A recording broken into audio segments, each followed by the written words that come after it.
Hi అండి. నమస్తే. తెలుగు నవలా శ్రోతలకు లక్ష్మి కథల ప్రపంచానికి స్వాగతం.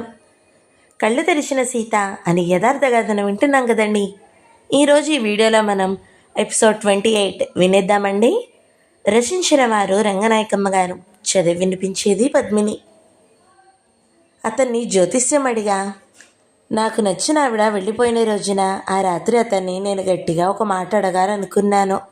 అతని బిజినెస్ ఆలోచన గురించి కాదు, అది నిజంగా ఉంటే తనే చెప్పుకుంటాడు గొప్పగా. ఎన్నాళ్ళు మీ అక్క కొంపలో ఉంటాం మనం, వేరే ఇంట్లో ఎప్పుడుంటాం అని అతన్ని జ్యోతిష్యం అడగాలని. నేను అతని అక్కతో ముభావంగా ఉంటే ఆ సంగతి అతను తేలిగ్గా పసిగట్టేస్తాడు.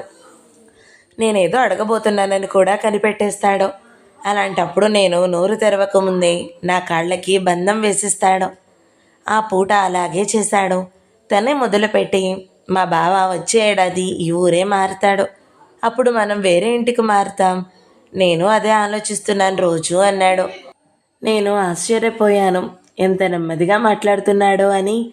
అప్పుడు ఆ మాటలన్నీ నేను మళ్ళీ నమ్మాను. అబద్ధాలని ఎంత గట్టిగా తెలిసిపోతున్న మాటల్ని కూడా చాలా నిజానని నమ్ముతామండి. ఆ అబద్ధాలే మనకి ఏదో మేలు చేసే ఆశగొలిపే మాటలుగా ఉంటాయనుకుంటా. ఆ మాటలన్నీ నమ్మకపోతే ఆ ఆశ అంతా పోతుంది. ఆశల్ని వదలలేక అబద్ధాలనే నమ్మి సంతోషిస్తాం కదండి. అప్పటిదాకా ఎందుకు, ఇప్పుడే చూడకూడదా వేరే ఇల్లు అన్నాను. అలా చేస్తే మనది చాలా తప్పవదు. తప్పు మన మీద వేసుకోకూడదు సీత. మనదేం తప్పు అవుతుంది, మనం వేరే ఉంటే ఏం తప్పు? మా బావ ఇక్కడ లేనప్పుడు మా అక్కని పిల్లల్ని ఒంటరిగా వదిలేసి సొంత తమ్ముణ్ణి నేను వెళ్ళిపోతే ఏమన్నా బాగుంటుందా? అయినా మనకేం నష్టం, మనకు అద్దె మిగలడం లేదు. మా ఫ్యామిలీతో ఫ్రెండ్లీగా ఉండాలి సీత నువ్వు. మళ్ళీ అదే పాట, మా ఫ్యామిలీ మా ఫ్యామిలీ. ఇక్కడ పనులన్నీ నేనే చేయలేకపోతున్నాను. నా సబ్జెక్ట్ని డెవలప్ చేసుకోవడానికే నాకు టైం ఉండడం లేదు. ఆవిడ పిల్లల పని అయినా ఆవిడ చేసుకోదు. ఎందుకు అలా అంటావు? నా కళ్ళతో నేను చూడడం లేదా? ఎప్పుడూ మా అక్క వంటింట్లోనే ఉంటుంది పాపం. నువ్వు చేసేవి కాసిన్ని పై పనులే కదా. నిజంగా ఏ పనులు ఎవరు చేస్తున్నారో అతను చాలాసార్లు చూస్తూనే ఉంటాడు. అయినా అలా మాట్లాడుతున్నాడని తెల్లబోయాను. మళ్ళీ అన్నాడు, అసలు మా అక్కకి నువ్వంటే ఎంత ఇష్టమో తెలుసా? సీతకి అది కొనిపెట్టు ఇది కొనిపెట్టు అని నాకు చెబుతూ ఉంటుంది. తన వడ్డాణం నీ కోసం చవగ్గా ఇచ్చేస్తానంటుంది. అసలు ఇదంతా నీ ఫ్యామిలీ, వాళ్ళందరూ నిన్ను ప్రేమిస్తున్నారు, కానీ నువ్వు ఈ ఫ్యామిలీ కోసం ఏం కంట్రిబ్యూట్ చేసావో ఆలోచించు. అత్తగారికి కానుకలు, ఆడబిడ్డ కట్నాలు అలాంటివేమన్నా తెచ్చావా? అవన్నీ కావాలనుకున్నారా మా వాళ్ళు? నేను మొదటి నుంచి నిన్ను కోరింది ఒక్క మాటే, మా ఫ్యామిలీతో సరిగా ఉండమని. అంతకన్నా నిన్నేమడిగాను? ఇప్పుడు నేను అలా ఉండడం లేదా? నా ఇబ్బందులు మీకు గాక ఎవరికి చెప్తాను? మన పెళ్లితో నేను మీ ఫ్యామిలీగా అయిపోయానంటారు. మరి మీ అక్క తన పెళ్లితో ఇంకో ఫ్యామిలీ అవుతుంది, కానీ ఇంకా మీ ఫ్యామిలీయే ఎలా అవుతుంది? నేను నా అక్కని వదిలేయాలంటారు. మీ అక్క కూడా మీకు దూరం మనిషి అవుతుంది కదా. కంగారు పడ్డాడు.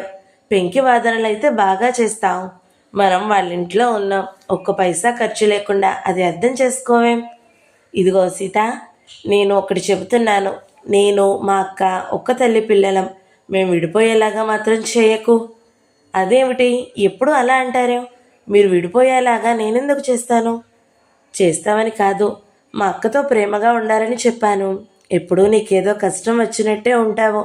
అలాగైతే మా అక్కకి చికాగ్గా ఉండదు. మా అక్క దగ్గర ఎన్నో నేర్చుకోవచ్చు. ఎంతసేపు నువ్వు నీ గురించే ఆలోచిస్తావు. అసలు నీ పేరెంట్స్ నేనేం గుర్తుపెట్టుకున్నారు? ఒక్కసారైనా ఫోన్ చేశారా? ఫోన్ చేసి అల్లుడితోటి, అల్లుడి అక్కగారితోటి, బావగారితోటి మాట్లాడాలా అక్కర్లేదా? మా మమ్మీకి కూడా ఎప్పుడూ ఫోన్ చేయరట. ఒక ఊళ్ళో ఉన్నారు, అప్పుడప్పుడు వెళ్ళి కనపడొద్దు. మా అక్కకి పెళ్ళయ్యాక మా అక్క అత్తగారి ఊర్లో ఉన్నప్పుడు మా మమ్మీ బోరెడు స్వీట్లు అవి చేసి వాళ్ళ ఊరు పంపించేది. నేనే వెళ్ళి ఇచ్చేవాడిని. అలాంటి ముచ్చట్లు ఎన్నో ఉంటాయి. నేను నివ్వరిపోతూ చూడడం తప్ప నాకు ఇంకో పని లేకుండా పోయింది. నన్ను నోరెత్తనివ్వలేదు. చివరికి అన్నాడు, నువ్వు మా అక్కకి కాస్త సాయం చేస్తావు అంతే కదా, పనులని గోల పెడతావేంటి? నా కళ్ళు నూతుల్లా అయిపోయి నీళ్లు ఊరిపోతున్నాయి. మీరు అలాగే అనుకుంటారు. నా మాటలు నమ్మరసలు అంటుంటే నాకు ఏడుపు వచ్చేసింది. పెళ్లికి ముందు నేను ఎప్పుడూ ఏడవలేదండి. పెద్దవాళ్ళు ఏడుస్తారని నాకు తెలియదు అసలు. అక్కడ అస్తమాను ఏడుపే. నా కంట్రోల్ ఉండేది కాదు. నేను ఏడుస్తున్నానని అతనికి తెలుస్తుంది. అయినా పట్టించుకోడు. అందుకే నా ఏడుపు మరీ ఎక్కువయ్యేది. నేను ఏడిస్తే నా మీద అలకతో అతనే దూరంగా పడుకుంటాడు. అది బాగుండేది నాకు. అందుకే బాగా ఏడ్చేదాన్ని. Mummy, you are mean with అత్త. నా చికాకు అంధకార సంసారంలో ఆ ఇద్దరు చిన్నపిల్లలే నాకు మంచి జ్ఞాపకాలు. వాళ్ళ తండ్రి కూడా కొంచెం మంచి గుర్తే. నేను మధ్యాహ్నం 3 కిందకి దిగి రాకపోతే పిల్లల్ని పంపుతుంది పైకి. అత్తని లేపండి, అత్త ఏం చేస్తుందో చూడండి అని. పిల్లలు వచ్చి ఆ మాటలే చెప్పి లేపుతారు. వాళ్ళు ముద్దుగా ఉంటారు. అత్త అత్త అని నా వెంట పడతారు. నేను కిందకి వెళ్ళగానే ఆ బండది, నిన్ను లేపేశారా, అయ్యో వెళ్ళకండి వెళ్ళకండి అని ఎంత చెబుతానో ఆగరు. నీ దగ్గరికి పరిగెత్తుకొస్తారు. నిన్ను నిద్రపోనివ్వరు. వాళ్ళని కేకలేవు నువ్వు. ఎలాగా లేవగొట్టారుగా, కాఫీ పెట్టేద్దు అంటుంది. అలా ఒక్కసారి కాదు, ఏ రోజుకా రోజు ఆ పాటే. నేను నమ్ముతున్నానో లేదో అర్థం చేసుకోదు. అప్పుడు పిల్లలు తల్లి వైపు తెల్లబోతూ చూస్తారు. బండది ఫోనుల్లో ఉన్నంతసేపు పిల్లల్ని నేనే చూసుకోవాలి. ఫోన్ కాకపోతే ల్యాప్టాప్లో పేకాడుతుంది. నా పిల్లలంటే నా ప్రాణం అని ఫోన్లో రోజుకు 10 సార్లన్నా వాగే మనిషి పిల్లల్ని 1 గంట కూడా దగ్గర కూర్చోబెట్టుకుని ఏదన్నా నేర్పాలి అనుకోదు. చిన్నపిల్లలు దొరికితే నాకు చాలా సరదా. వాళ్ళకి లెక్కలు మొదలెడతాను. గింజలు పోసి 1, 2 అంకెలు గీసి చూపిస్తాను. 1 గింజ దగ్గర 1 అంకె, 2 గింజల దగ్గర 2 అంకె. అలా గీస్తే అది ఆట, చదువు కూడా. 2 గింజలు కలిపితే అవి ఎన్నవుతాయో చెప్పమంటాను. రంగుల్ని గుర్తించడం చెబుతాను. అంకెల్ని, రంగుల్ని తెలుగు మాటలతో చెబుతుంటే చెప్పనివ్వదు. అలా వద్దు, ఇంగ్లీషే చెప్పు అంటుంది. ముందు మాతృభాషలో అయితే మనసుకి బాగా పడుతుంది వదినా అంటే ఒప్పుకోదు. పోనీ తెలుగు ఇంగ్లీష్ కూడా చెబుతా, ఎర్ర రంగు చూపించి ఎరుపు అని, రెడ్ అని చెబుతా అంటే అది ఒప్పుకోదు. వద్దు, వాళ్ళకి ప్యూర్ ఇంగ్లీషే ఉండాలి అనేది. పోనీ అలా అయినా చెప్పనిచ్చేది కాదు. పిల్లలు నాకు దగ్గరైపోతారని భయం. వాళ్ళు నా దగ్గరికి పరిగెత్తుకొచ్చి నా మీద వాని నాతో మాట్లాడుతుంటే భరించదు. కమ్ హియా, కమ్ హియా, ఇలా రండి అని అరుస్తుంది. అమ్మ పిలుస్తుంది వెళ్ళండి అంటే పాపం వాళ్ళు ఇష్టం లేకుండానే వెళ్ళేవారు.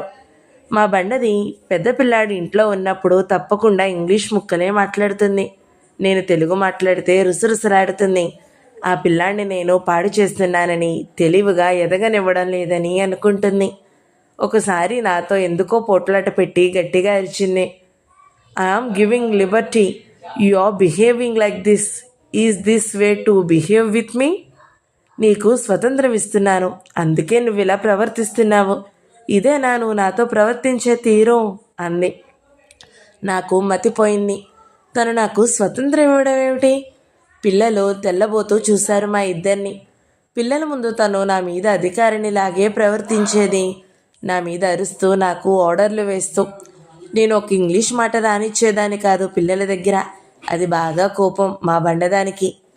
ఆదివారాలంటే పిల్లలకు నాకు ఇష్టంగా ఉండేది. ఆ రోజు పిల్లల తల్లి తండ్రి చీకట్నే లేచి ముస్తాబులు చేసుకుని మెడిటేషన్ అట ఎక్కడికో పోయేవారు. ఆ రోజు పిల్లల స్నానాలు అవి పూర్తిగా నా పనే. అది వాళ్ళకి నాకు ఆటే. పిల్లల వంటింట్లో నాకు బోలెడు సాయాలు చేసేవాళ్ళు. తివాచీల మీద తుక్కులన్నీ ఏరేసేవాళ్ళు.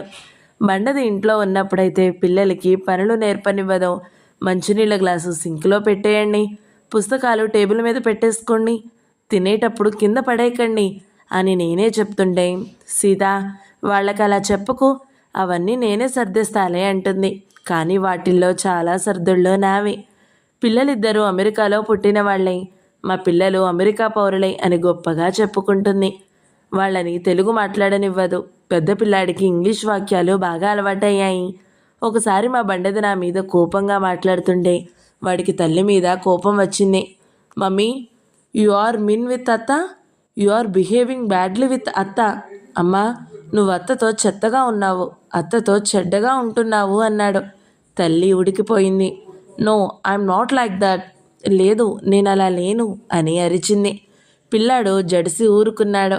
వాణ్ణి ఎత్తుకుని గిరిగిరా తిప్పి ముద్దులు పెట్టించుకోవాలి అనిపించింది నాకు. నేనసలు ఆ మాటలేవి విననట్టు నా పనుల్లో నేను ఉండిపోయాను. ఆ పిల్లలు చాలా గుర్తొస్తున్నారు నాకు. కానీ వాళ్ళ పెద్దవాళ్ళు అయ్యేటప్పటికి వాళ్ళ అమాయకత్వాలు పోయి తల్లిలాగే నాగరాజులాగే తయారవుతారేమోను. తప్పదు, వాళ్ళ చిట్టి మనసులో నన్ను మర్చిపోతాయి. ఇద్దరే. నాగరాజు ఒకసారి ఏదో కొత్త ఉద్యోగానికి ప్రిపేర్ అవుతున్నాడు. బావగారు పనిచేసే కంపెనీలో ఏవో పెద్ద ఉద్యోగాల ఇంటర్వ్యూలు రాబోతున్నాయని తెలిసింది. ఆయనే చెప్పాడు. ఇతన్ని దానికి తయారవమన్నాడు. ఆ సబ్జెక్ట్ ఇతనికి కొత్త. అయినా ముక్కుతూ మూలుగుతూ మొదలుపెట్టాడు. ఎలాగో ఇంటర్వ్యూకి వెళ్ళొచ్చాడు. వచ్చాక బావగారు అన్నీ అడిగి ఇంటర్వ్యూ సరిగా చేయలేదని తేల్చాడు. పర్వాలేదులే, ఇంటర్వ్యూ అయిపోయిందని ఆ సబ్జెక్ట్ వదిలేయకు, దాన్ని చదువుతూనే ఉండు అని చెప్పాడు. ఆ తర్వాత ఒక వారంలో నాగరాజుకి ఒక స్నేహితుడు ఫోన్ చేసి ఒక సహాయం అడిగాడు. అతను అమెరికా వచ్చాడు. ఒక ఉద్యోగంలో కొత్తగా చేరాడు కూడా. కానీ అతనికి అది నచ్చలేదట. ఎందులోకైనా మారాలనిపిస్తుందట. ఇంకో జాబ్ ఏదైనా వీలవుతుందా? నువ్వు చాలా కాలం నుంచి అమెరికాలో ఉన్నావు కదా, నాకేదైనా సలహా ఇస్తావా అని అడిగాడు. స్పీకర్లో ఆ మాటలన్నీ అందరికీ వినబడుతూనే ఉన్నాయి. ఒక స్నేహితుడు తనని సలహా అడగడం, ఆ మాటలు నేను కూడా వింటూ ఉండడం నాగరాజుకి చాలా గొప్పగా అనిపించింది. అతన్ని మందలించడం మొదలుపెట్టాడు. ఆ సబ్జెక్ట్ ప్రిపేర్ అయ్యావా? పలానా పాయింట్లు తెలుసా? అది తెలుసా? ఇది తెలుసా అని ఎన్నెన్ని ప్రశ్నలు వేస్తూ మధ్యలో మొదటే నాకు చెప్పకుండా ఎలా వచ్చావు? ఇప్పుడు ఎంత జీతం? ఓస్ అంతేనా? అందులో నుంచి ఏం కూడబెడతావు? నాకు మొదటే చెప్తే నేనే ఏదైనా మంచి జాబ్ చూసేవాణ్ణి నీకు. సరేలే, చూస్తాలే, టచ్లో ఉండు.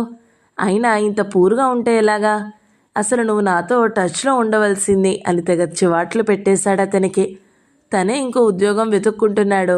అలాంటి తను ఇంకొకరికి మంచి ఉద్యోగం ఇప్పించేవాడా? ఎన్ని బడాయి మాటలు! సహాయం అడిగిన వాడికి అన్ని మందలింపులా? ఎక్కడా దయలేదు మనిషికి. ప్రతిదానికి చౌకబారు ప్రవర్తన. ఆ స్నేహితుడు పాపం కొత్త దేశం వచ్చి ఏదో కొంచెం విరక్తిలో ఉన్నట్టున్నాడు. అతనికి కొంచెం ధైర్యం చెప్పొద్దు. ఉన్న ఉద్యోగం వదులుకోకు తొందరపడి. ఏదైనా నాకు తెలిస్తే నీకు తప్పకుండా చెబుతాను అని చెప్తే అతనికి ధైర్యం రాదు. అలాంటి పద్ధతే లేదు ఇతనికి. ఆఖరికి కస్తూరి కూడా, అంత బండది కూడా నా వైపు నవ్వుతూ చూసి, నాకు చూడు ఎంత పోసు కొట్టేస్తున్నాడో అంది. వ్యతిరేకంగా కాదు, అది ఒక ముచ్చటగా. నేను సిగ్గుపడిపోయాను. వాళ్ళకి అబద్ధాలు, పోజులు చాలా గడుసుగా తెలివిగా బ్రతికే విషయాల్లా ఉంటాయి. తమ్ముడు పోజులు అక్కగారికి సరదా అనిపించాయి కానీ కోపం రాలేదు. స్నేహితుడితో అంత పొగరుగా మాట్లాడవచ్చా అనిపించలేదు. ఇద్దరే. శని ఆదివారాలు కొంచెం బాగుండేది నాకు. అన్నయ్య ఇంట్లో ఉంటాడు. ఆయనకి కావలసినవి పురమాయించి కాస్త కస్తూరే చేసేది. భోజనాలకి బయటకు పోయే కార్యక్రమం కూడా పెట్టేవారు. వంట తప్పేది కొంచెం. అన్నయ్యకి బయట తినడం నచ్చేది కాదు. అలాంటప్పుడు ఇంట్లో కూరల్లో నా పనిలో తను ఒక చెయ్యి వేసేది. వంట కన్నా పై పనులే ఎక్కువ. వంట అయితే కుదురుతుందో లేదో అని భయమే నాకు పూట. నేను వంట నేర్చుకుంటూ ఉన్న కొత్త రోజుల్లో కస్తూరి నాతో ఒకసారి, మీ ఆయన చండశాసనుడమ్మా, రకరకాలుగా వండితేనే కానీ నచ్చవు, జాగ్రత్తగా నేర్చుకో, ముక్కు మీద కోపం ఉంటుంది వాడికి అంది. అప్పుడు అది నేను సరదాగానే అనుకున్నాను. పైకి వెళ్ళినప్పుడు అతనితో, మీరు చండశాసనుడట కదా, మీకు ముక్కు మీద కోపం ఉంటుందట అన్నాను నవ్వులాటలాగా. అప్పటికి మా మధ్య రోజుకి 2 మాటలైనా నడుస్తున్నాయి. నా మాటలకి అతనికి కోపం వచ్చేసింది. కోపంగా మెట్ల దగ్గరికి వెళ్ళి, అక్క, నేను చండశాసనున్నా, అలా చెప్పావా నువ్వు అని అరిచాడు. అక్క మెట్ల దగ్గర నుంచి, నేనెప్పుడు చెప్పానురా? అబ్బే, నేను చెప్పలా అంది. నేను తెల్లబోయాను. అదేంటి వదిన, మీరు సరదాగా అన్నారుగా అంటుంటే, లేదు సీత, నేను అన్నది నువ్వెలా అనుకున్నావో అనేసి వెళ్ళిపోయింది. తమ్ముడికి అక్క భయపడిందేమిటి అని నేను ఆశ్చర్యపోతుంటే, ఇతను నా మీద రుసరుసలాడుతూ, నీ పెడసరం వర్ణనలు మా అక్క మీద పెడతావెందుకు అన్నాడు. వదిన నిజంగానే అన్నది అలాగా అన్నాను. చాలే ఊరుకో, మళ్ళీ అదే మాట. నేనిక నోరెత్తలేకపోయాను. ఆ రాత్రి భోజనాల దగ్గర ఉన్నాం. టీవీలో ఇతనేదో ఛానల్ పెట్టుకున్నాడు. అది కాసేపు అయ్యాక అక్క మార్చింది. మార్చకు, అదే ఉంచు అన్నాడు ఇంగ్లీష్లో. ఇద్దరికీ ఇంగ్లీషులో ఒక్కోసారి. అలాగే పెట్టింది. కాసేపటికి అక్క ఇంకేదో మార్చింది. మార్చకు చెప్పానుగా అని కయ్యమన్నాడు. ఏంట్రా మరీ చండశాస్త్రంలా చేస్తావు అంది టక్కున. ఇద్దరు ఎంత బిత్తరపోయారంటే బిగుసుకుపోయారు, బిక్క చచ్చిపోయారు, కుయ్యబారిపోయారు. నేను రోజు కన్నా ఎక్కువ అన్నం తినేసాను సంతోషంతో. ఎక్కడికైనా బయటికి వెళ్ళే కార్యక్రమం ఉంటే 2 గంటల ముందు నుంచి డ్రెస్సుల గొడవ, పిల్లల డ్రెస్సుల ఎంపికలు, top, deep neck, skirt, pant matching, అవే మాటలు. తమ్ముడు తన బట్టలు అక్కకి చూపిస్తాడు. ఇవి వేసుకోనా అంటాడు. అక్క సెలెక్ట్ చేసినవే తీసి పెట్టుకుంటాడు. నాతో కూడా మా అక్కకి నచ్చేవే వేసుకో అంటాడు. ఆమెకి నచ్చేవి నచ్చనివి బాగా గ్రహించాను. ఆమెకు లేత రంగులు నచ్చవు. లేత రంగుల పంజాబీ డ్రెస్ వేసుకుంటాను. నా ముందే తమ్ముడితో అంటుంది, చూడరా ఎలాంటి బట్టలు వేసుకుందో, వెలవెల పోయే రంగులు, ఇలాంటి బట్టలతో మన వెంట వస్తుందా? అతను నా వైపు ఎలా చూస్తాడంటే, ఏంటి ఏం చెప్పినా వినవు, నిన్ను కట్నం లేకుండా చేసుకుంటే అంటాడు కళ్ళతో. మాటలు నోటితోనే ఉండక్కర్లేదని, కంటి చూపుల్లో బోరెడు భాష ఉంటుందని నాకు అక్కడే తెలిసింది. ఒకరోజు సాయంత్రం బయట కాసేపు తిరుగుదామా అన్నాను అతనితో. ఇప్పుడెందుకు? సరే పదా అని లేచాడు. గ్యారేజ్లో నుంచి పార్కు వైపుకు వెళ్ళాము. ఆ రోడ్డు మీదే 10 నిమిషాలు నడిచాము. అతను ఇంటివైపు చూస్తూనే ఉన్నాడు. అక్క కనిపించింది బాల్కనీలో. ఇతను అటు చూసేటప్పటికీ ఆమె తలుపులు మూసేసి వెళ్ళిపోయింది. వెంటనే నాతో, వెళ్ళిపోదాం పదా అన్నాడు. ఎందుకు అన్నాను. మా అక్కకి కోపం వచ్చినట్టుంది.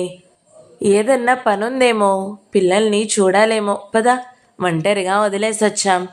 నడవడానికి వచ్చాంగా, నడిచాంగా, చాలు పదా. మీరు వెళ్ళండి, నేను రాను, కాసేపు నడిచి వస్తాను. గాలిలో తిరగడం బాగుంది నాకు. చెప్తే వినవా? ఏదైనా పనుందేమో.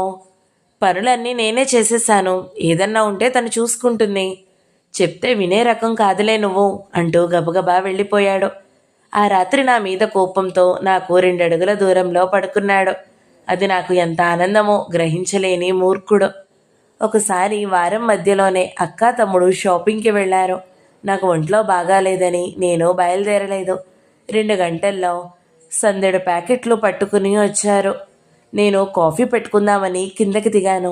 బండది పిల్లల కోసం కొన్న కొత్త టీషర్ట్లు అవి టేబుల్ నిండా పరిచి, సీత ఇలారా ఇలారా అని నన్ను పిలిచింది. వెళ్ళి చూశాను.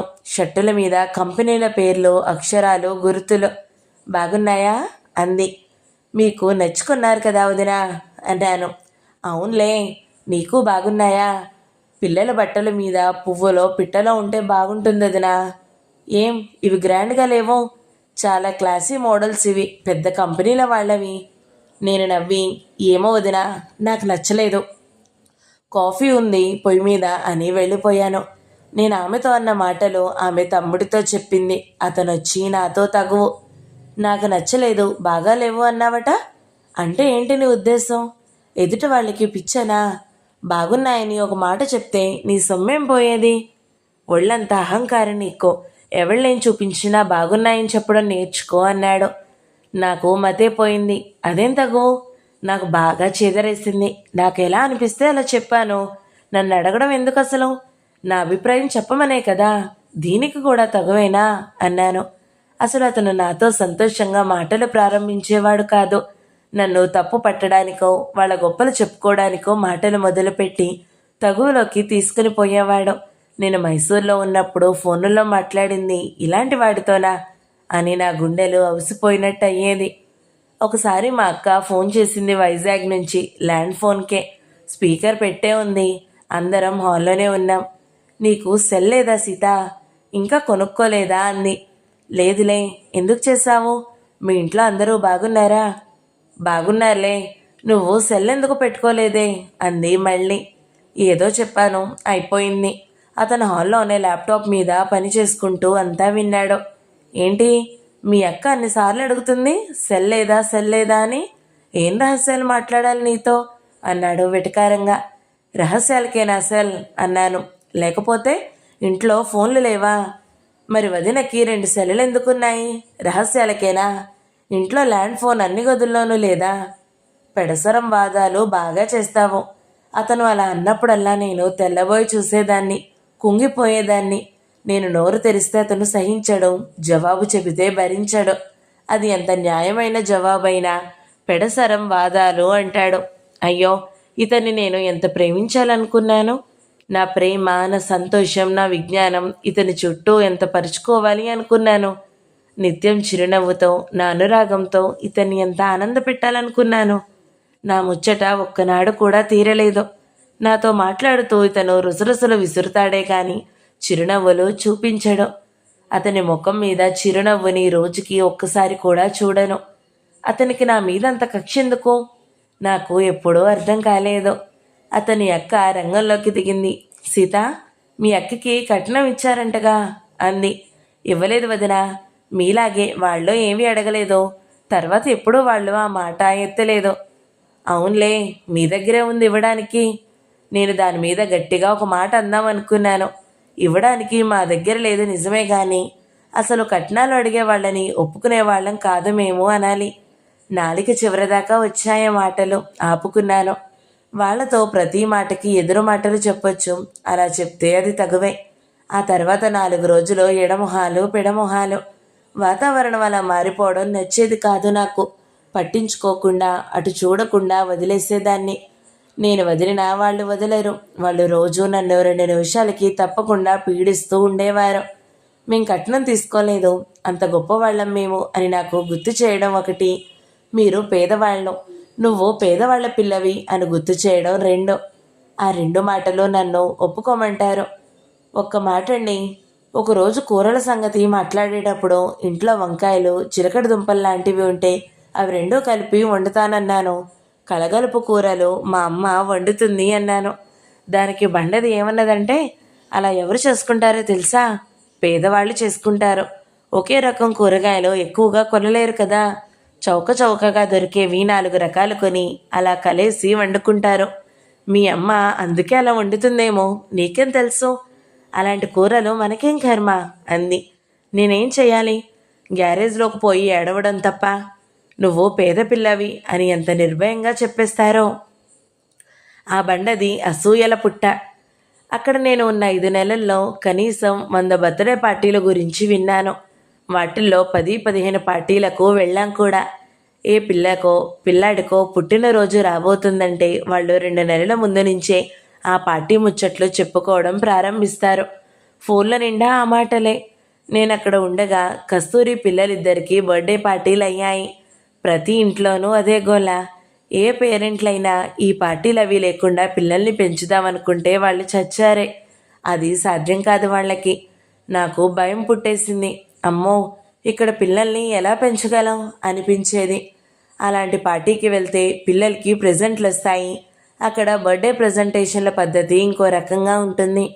ఆ పార్టీ చేసుకునే ఇంటి వాళ్ళే అక్కడికి వచ్చే పిల్లలకి ప్రెజెంట్లు ఇవ్వాలి. ఆ ప్రెజెంట్ల కోసమే పిల్లలు ఎగబడి వస్తారు.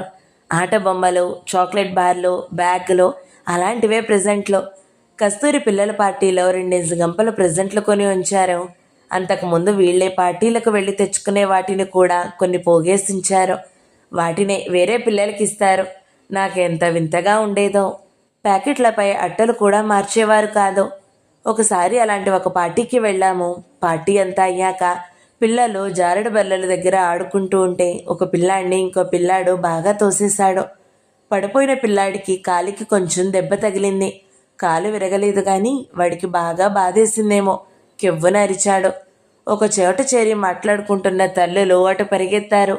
తోసేసిన పిల్లాడిని తల్లి వాడి వీపు మీద బాగా బాది పడిపోయిన పిల్లాడిని పట్టుకుని, ఏడవకు ఏడవకమ్మా, మా వెధవ తప్పు చేశాడు, నొప్పొస్తుందా? తగ్గిపోతుందిలే. అమ్మో, ఎంత పెద్ద దెబ్బ తగిలిందో నీకు. మందు రాస్తాను, తగ్గిపోతుంది. రేపు నీకు మంచి కేకు కొనిస్తా, ఏడవకే అని తెగ బ్రతిమలాడింది. అప్పటికే వాడి కాలికి ఏదో మందు రాశారు. లేవదీశారు. వాడు నడవలేకపోతే ఎత్తుకుని పేరెంట్స్ వెళ్ళిపోయారు. ఆ తర్వాత తోసేసిన పిల్లాడి తల్లి, ఆవిడ పేరు కుసుమ, అదే అనుకుంటాను, తన కొడుకుని తిడుతూ మిగతా వాళ్లతో మాట్లాడుతుంటే మా బండది ఆవిడ వైపు చూడకుండా ముఖం తిప్పేసి అవతలకి వెళ్ళి దూరంగా నించుంది. వాళ్ళిద్దరూ పొద్దున్న దాకా స్నేహితులే. ఆ కుసుమగారి తప్పేముంది? పిల్లాడు చేసిన పనికి ఆవిడ బోలెడు బాధపడుతుంది. మీ తప్పేముంది అంటున్నారు మిగతా వాళ్ళు. నేను ఆవిడ దగ్గర నించుని, పిల్లలు అంతేలేండి, ఆట కదా, ఆ సరదాలో అలా చేశాడు. ఇంటికెళ్ళాక వాణ్ణి మళ్ళీ కొట్టకండి అన్నాను. ఆవిడ కొంచెం నవ్వింది. మీ వదిన చూడు ఎలా రుసరుసలాడుతూ వెళ్ళిందో. నేనేం చేశానని నా మీద కోపం అంది. వేరే ఆడవాళ్ళు ఆవిడంతేలేండి అన్నారు.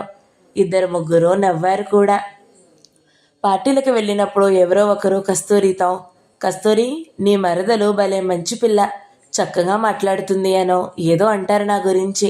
దానితో ఈమెకి నా మీద కోపం. ఆ పూట కూడా మా బండది ఆ కుసుమగారు నాతో కాసేపు మాట్లాడడం దూరం నుంచి చూస్తూ సీత మేం వెళ్తున్నాం అని అరిచి బయటికి వెళ్ళిపోయింది. నేను కంగారుగా కుసుమగారితో బాబుని మళ్ళీ కొట్టకండి అని ఇంకోసారి అనేసి గబగబా ఇవతలకు వచ్చేస్తాను. కస్తూరి నాతో కారులో ఏమీ మాట్లాడలేదు. ఒకటే మౌనం. ఇంటి దగ్గర కూడా రాత్రి దాకా అలాగే ఉంది. ఎందుకు వదిన అలాగున్నారు? ఒంట్లో బాగాలేదా అన్నాను ఒకసారి పలకరించాలని. ఆ పిల్లాడు పడిపోతే నాకు చాలా బాధేసింది. కుసుమ కొడుకు బండ వెదవ, వాణ్ణి తన్నాలి బాగా. అసలు ఈ రాత్రి నిద్రే పట్టదు నాకు అంది. ఆటల్లో అలాగే అవుతుంది చాలాసార్లు. చిన్నపిల్లలు కదా, వాళ్ళేం చేస్తారో వాళ్ళకే తెలియదు అన్నాను. ఏమో నీకు పిల్లలు లేరు కాబట్టి నీకు పిల్లల బాధ తెలియదులే. నాకు అలా కాదు. పిల్లలు ఏడిస్తే నాకు మతే పోతుంది అంది. నేను నోరు మూశాను. అందులో ఫోన్ వచ్చింది. హాల్లోనే కస్తూరి చప్పున ఎత్తింది. కుసుమగారి కంఠం. సీతుందా? సీతకి ఒకసారి ఇవ్వండి అంది. స్పీకర్లో నాకు వినపడి నేనే వెళ్ళి చొరవగా ఫోన్ తీసుకున్నాను. ఏమిటండి అన్నాను. ఏం లేదు సీత, నువ్వు మళ్ళీ చెప్పావు పిల్లాన్ని మళ్ళీ కొట్టకండి అన్నావు. కొట్టలేదులే, బాగా తిట్టాను, బాగా ఏడ్చాడు. సాయంత్రం వాళ్ళ ఇంటికి తీసుకుని వెళ్ళి ఆ పిల్లాడికి సారీ చెప్పించాను, పెద్ద కేక్ ఇప్పించాను. ఆ మాట నీకు చెబుదామని చేశాను సీత అందావిడ గబగబా. కస్తూరి పక్కనే నిలబడి అందావింది. అసలు ఎప్పుడు వాళ్ళిద్దరే మాట్లాడుకుంటారు? ఆ పార్టీ దగ్గర బడాయిగా బయటకు వచ్చేసింది కదా. ఆ కుసుమ గారికి నాకు స్నేహమైపోతుందేమోనని ఈ మనిషి ఉడికిపోయింది. నా చేతిలో నుంచి ఫోన్ లాక్కొని హలో కుసుమ, కస్తూరిని. ఏంటి పిల్లాన్ని మళ్ళీ బాదుదామనుకున్నావా? మంచిదానివే, పాపం వాడికేం తెలుస్తుంది, వాడు చిన్నవాడే. పార్టీ దగ్గర వాడిని కొట్టావు, అందుకే నాకు నచ్చలేదు. అలా కొట్టకూడదు కుసుమ, పిల్లల్ని ముద్దుగా పెంచుకోవాలి కానీ. సరేలే కస్తూరి, సీతకి ఒకసారి. సీత లేదు, వంటింటి వైపు వెళ్ళినట్టుంది. సరేలే, ఇంకోసారి చేస్తాలే. అది కాదు, పిల్లాన్ని మళ్ళీ కొట్టకు సుమా. అవతల మనిషి టకీమని ఫోన్ ఆపేసింది. కస్తూరి తల తిప్పి నువ్విక్కడే ఉన్నావా? అటు వెళ్ళామనుకున్నానే. మరి చెప్పొద్దు ఇక్కడే ఉన్నానని అంది. మీ పక్కనే ఉన్నానుగా వదినా. ఏమో నేను చూశానా? పోనీ నేను చెయ్యనా కుసుమ గారికి? ఆవిడ నన్నెందుకు మళ్ళీ పిలిచారో? నువ్వెందుకు? తనకి కావాలంటే తనే చేస్తుంది. కొడుకుని బాగానే పెంచుతుంది, రౌడీ వెదవలాగా, భయం భక్తి లేకుండా. నేనిక వంటింట్లోకి పారిపోయాను. నా స్థావరం అదే. ఈ పనుల్లోనూ ఒంటరిగా గడపొచ్చు. అక్కడే కాస్త శాంతి. నాకు సెల్లుంటే కుసుమ గారికి చేసి కాసేపు మాట్లాడుదును కదా. కస్తూరి అంత వింతగా ప్రవర్తించింది కదా. ఆ మాట అతనితో కొంచెం చెప్పడానికి వీలుండదు. ఎంత జాగ్రత్తగా చెప్పినా వినడు. ఇంట్లో సంగతులు ఎవరితోటి మాట్లాడలేను. ఒక్కోసారి కస్తూరి భర్తకి చెప్పాలనిపించేది. ఎలా చెబుతాను? ఇంట్లో వీలవదు. బయటకు వెళ్ళినప్పుడు అందరం కలిసే ఉంటాం. మా గదిలో నుంచి ఫోన్లో చెబుదామా అంటే నాకు సెల్ లేదు. పోనీ చెప్పినా ఆయన మాత్రం నమ్ముతాడా? నాకే ఏదో బోధిస్తాడేమో. ఆయన మంచివాడే గాని ఆ 5 నెలల కాలంలో ఒక్క సంఘటన గురించి కూడా నేను ఆయనతో మాట్లాడలేదు. ఆయన నా పనులు మెచ్చుకునేవాడు. అప్పుడప్పుడు సీత బాగా చేస్తుంది అనేవాడు. వంటింట్లో సద్దుళ్ళు చూసో ఇంకా దేనికో చేస్తుంది, పిల్లలతో నాకెలా వీలవుతుంది అనిస్తుంది వెంటనే భార్యగారు. ఆయన నోరెత్తాడు, ఊరుకుంటాడు. అలాంటి ఆయనకి నేనేం చెప్తే మాత్రం నన్నేం కాపాడుతాడో అనిపించేది. ఆయనతో ఒక్క ముక్క కూడా చెప్పుకోలేదు నేను. కళ్ళు తెరిచిన సీత 28వ భాగం సమాప్తం. ఈ వీడియో మీకు నచ్చినట్లయితే లైక్ చేయండి, షేర్ చేయండి, మంచి కమెంట్ పెట్టండి. ఎవరైనా మొదటిసారి మన ఛానల్ని చూస్తున్నట్లయితే సబ్స్క్రైబ్ చేసుకోండి. Thank you so much for watching. నమస్తే.